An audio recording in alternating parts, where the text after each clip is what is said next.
Our next speaker is Dr. ARAVIND BABU. He's trained, most of us sitting here, and he's a very senior cataract surgeon who's been involved in postgraduate training for over 20 years.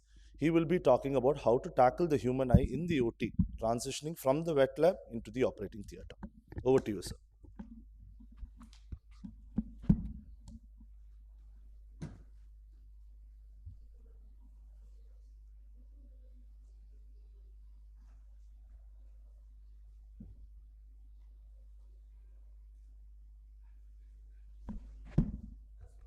Good morning, everybody. At the outset, I would like to thank Dr. Narayan for giving me this opportunity.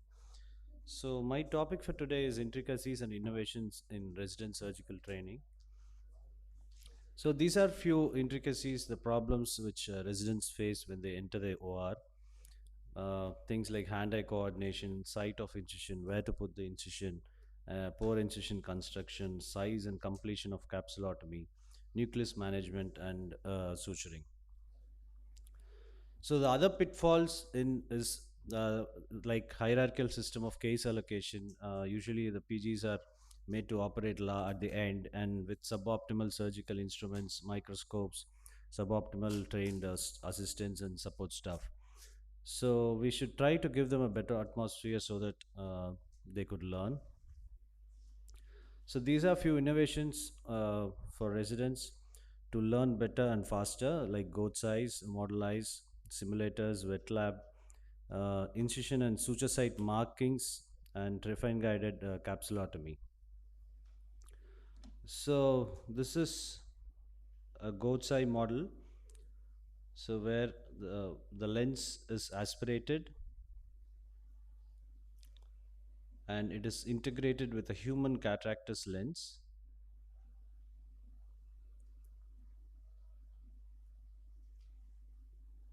So and then it is emulsified.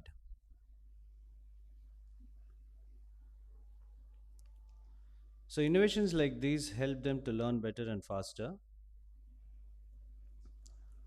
So wet labs help them to get familiar with microscopes and instruments. They develop good hand-eye coordination, suturing on gloves, animal eyes, and post-mortem human eyes simulators.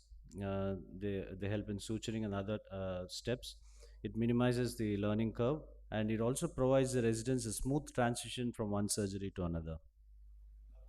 The other things they need are good instruments, good equipment, in particular, good OVD. The trainer should be trained. There should be a standardized and monitored surgical training program for the residents from the first year to the final year. They should maintain the logbooks, they enter the complications, etc., for them to review them, and then residents should be trained to use the non-dominant hand. We also provide them a lot of surgical lectures and discussions. There is exposure to phaco emulsification. We have side scopes and monitors so that they can learn from their mistakes. Their surgeries and steps are recorded and reviewed. Examination of post-op cases is encouraged so that they could learn better. They should understand that safety is more important than speed. Finally, they should be proactive and there should be a desire to learn. So generally, in the first year, we encourage them to go for wet lab observation in the ORs and start the conventional cataract extraction. In the second year, they do generally do independent conventional cataract extraction and some steps of small incision cataract surgery.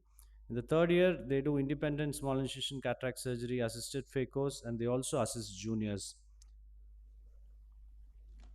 So this is a small video done by my resident.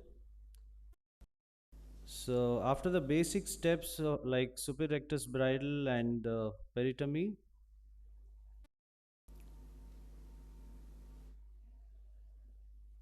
so we generally mark the surgical limbus with marker. 3 points are made, and the is asked to follow the points.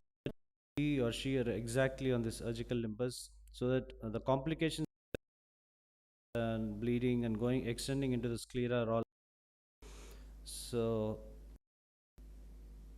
It makes the surgery a lot easier for them, and we encourage them to use 15 blade and then with 11 blade.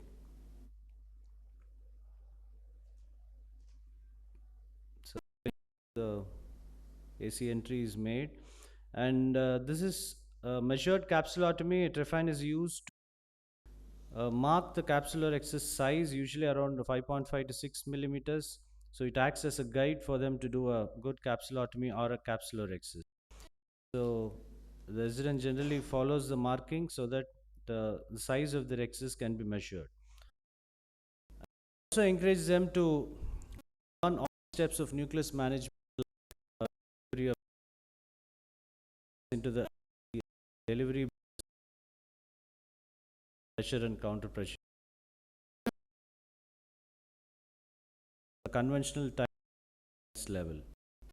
So here then Visco expresses it.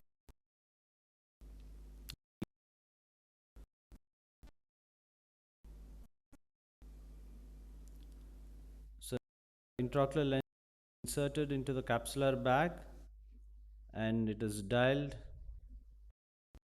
to so that the 3 and 9 o'clock is the optimum position of the intraocular lens.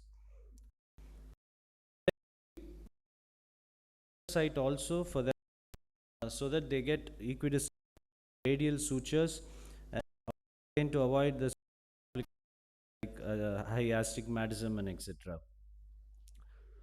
So all these things help them to go into the next level.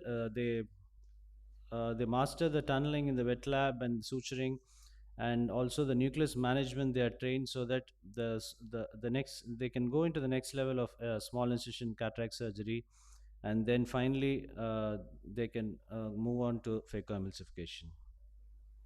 So this is a surgery done by my resident. This is a small incision cataract surgery.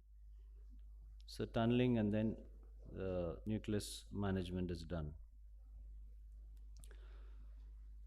So studies and surveys showed significant variation in the extent of surgical training to residents.